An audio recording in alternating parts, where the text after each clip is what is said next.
মধ্যপ্রাচ্যের বুকে যে উত্তেজনার পারদ চরমে উঠেছিল তা ছিল চোখে পড়ার মতো। গোটা বিশ্ব ধরে নিয়েছিল যুক্তরাষ্ট্র যে কোনো মুহূর্তে ইরানের বিরুদ্ধে সামরিক অভিযান শুরু করতে পারে। মার্কিন প্রেসিডেন্ট ডোনাল্ড ট্রাম্পের হুঙ্কার, ইসরায়েলের সামরিক প্রস্তুতি আর ইরানের পাল্টা হুঁশিয়ারি সবকিছু মিলে একটি বড় সংঘাতের ইঙ্গিত দিচ্ছিল।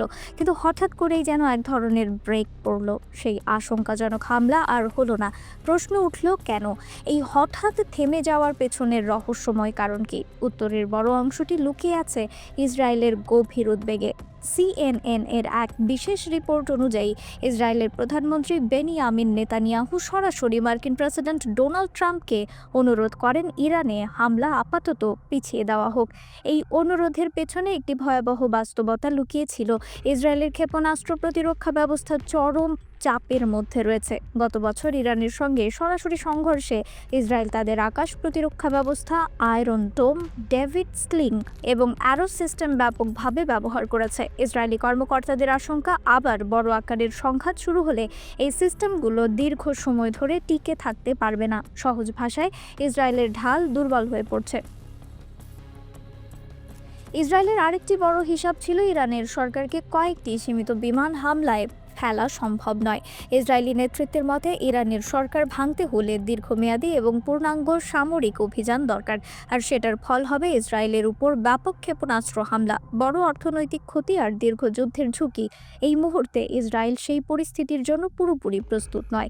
এদিকে ট্রাম্প কেন হঠাৎ সুর বদলালেন? তিনি সামাজিক মাধ্যমে বলেছিলেন ইরান বড় মূল্য দেবে, কিন্তু হঠাৎ করেই তিনি বললেন ইরানের হত্যা বন্ধ হয়েছে, মৃত্যুদণ্ড কার্যকর হবে না। এই বক্তব্যে অনেক মিত্র দেশ অবাক হয়ে যায়, কারণ মার্কিন গোয়েন্দা রিপোর্টগুলো এই দাবির সঙ্গে পুরোপুরি মেলেনি। তবে সিএনএন বলছে ট্রাম্পের মূল লক্ষ্য ছিল ইরানের উপর চাপ তৈরি করা, সরাসরি যুদ্ধ নয়। হামলা থামলেও প্রস্তুতি থামেনি। ইসরায়েল ও মার্কিন সেনাবাহিনীর মধ্যে ঘনিষ্ঠ সমন্বয় চলছে। মার্কিন সেন্ট্রাল কমান্ড ও আইডিএফ নিয়মিত যোগাযোগের প্রতিরক্ষা ব্যবস্থা জোরদার করা হচ্ছে। ইসরায়েলের প্রতিরক্ষা গবেষণা সংস্থার প্রধান ড্যানি গোল্ড স্পষ্ট বলেছেন, আমরা প্রতিদিন শিখছি, আপগ্রেড করছি এবং ভবিষ্যতের হুমকির জন্য প্রস্তুতি নিচ্ছি।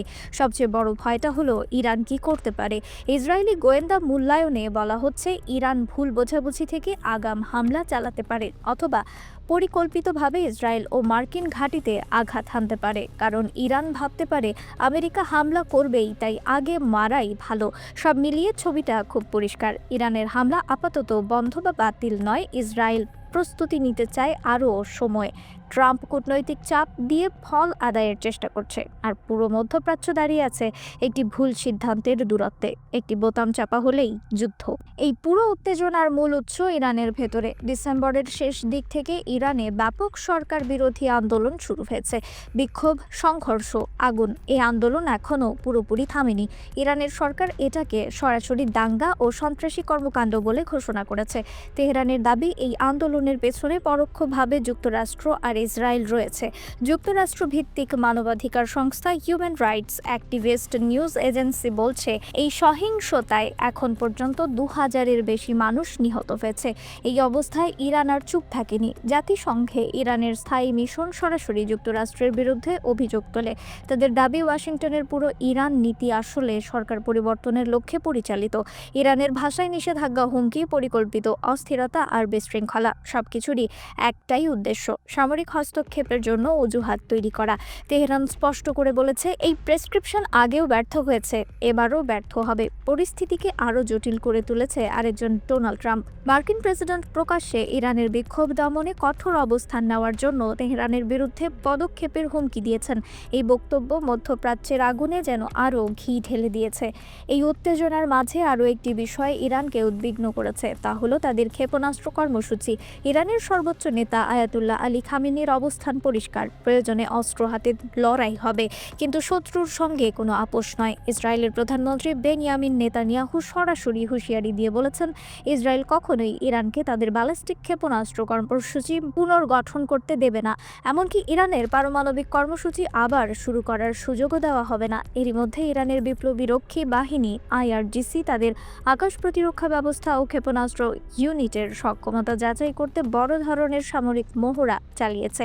আন্তর্জাতিক গণমাধ্যম ও গোয়েন্দা সূত্রের বরাত দিয়ে আরও খবর আসে যে আইআরজিসি তাদের ব্যালিস্টিক ক্ষেপণাস্ত্রের জন্য বিশেষ ধরনের অপ্রচলিত ওয়ারহেড তৈরির কাজ জোরদার করেছে, যেখানে রাসায়নিক বা জৈব উপাদান বহনের সক্ষমতা থাকতে পারে। বিশেষজ্ঞরা বলছেন, ইসরায়েল ও যুক্তরাষ্ট্রের সঙ্গে বাড়তে থাকা উত্তেজনা এবং সম্ভাব্য সামরিক সংঘাতের আশঙ্কায় ইরানকে এই কৌশল নিতে বাধ্য করছে।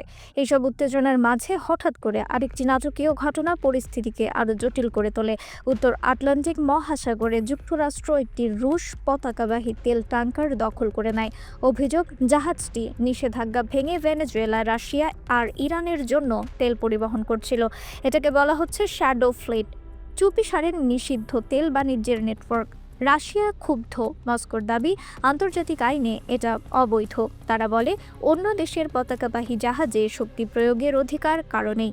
এই ঘটনার কয়েক ঘন্টার মধ্যে ইউক্রেনের আকাশে নেমে আসে রাশিয়ার ক্ষেপণাস্ত্র। ফলাফল, পুরো অঞ্চল অন্ধকার, মানুষ বিদ্যুৎহীন, ঠান্ডার মধ্যে হাসপাতাল চলছে, জেনারেটরে প্রমাণ নেই। কিন্তু প্রশ্ন উঠেছে, এটা কি পুতিনের বার্তা? সমুদ্রে হাত দিলে স্থলে আগুন নামবে?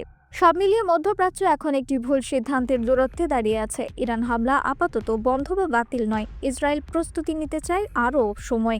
ট্রাম্প কূটনৈতিক চাপ দিয়ে ফল আদায়ের চেষ্টা করছে, আর ইরান নিজেদের ক্ষেপণাস্ত্র শক্তিকে সামনে রেখে প্রতিরোধ কৌশল চালাচ্ছে। বার্তা স্পষ্ট, চাপ যতই বাড়ুক, তেহরান পিছু হটছে না। একই সঙ্গে ইউক্রেনের বিদ্যুৎহীন শহর আর আটলান্টিকে দখল হওয়া রুশ ট্যাঙ্কার প্রমাণ করছে, এই সংকট আর কোনো একটি অঞ্চলের মধ্যে সীমাবদ্ধ নয়। পুরো বিশ্ব এখন একটি ভয়াবহ ভূ রাজনৈতিক দাবা খেলার মধ্যে আটকে পড়েছে, যেখানে একটি ভুল পদক্ষেপ এক বিশ্বযুদ্ধের দিকে ঠেলে দিতে পারে। আর সেই দাবা খেলার বোর্ডে প্রতিটি পদক্ষেপই এখন সবার নজরে। রিফাত আর ইসলাম, ভোরের আকাশ।